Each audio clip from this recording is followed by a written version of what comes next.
જે ભારતીય જનતા પાર્ટીની આ યોજના જાહેર થઈ છે ઇલેક્ટોરલ બોન્ડની, એ 2019થી અમલમાં આવી.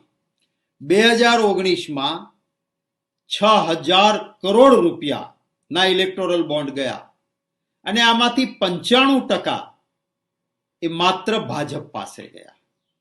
એ પછીનો ડેટા જે વેબસાઇટ ઉપર મુકાયો છે, 1300 કંપની અને વ્યક્તિઓએ આ ઇલેક્ટોરલ બોન્ડ ખરીદી અને રાજકીય પાર્ટીને ધન સંગ્રહ માટે પૈસા આપ્યા. આ પરિસ્થિતિ કેવી રીતનો ધન સંગ્રહ થયો છે એની કેટલીક બાબતો આપને કહેવા માંગુ છું. મેઘા એન્જિનિયરિંગ એન્ડ ઇન્ફ્રા, જેમણે 800 કરોડ રૂપિયા ભાજપને આપ્યા, આ કંપની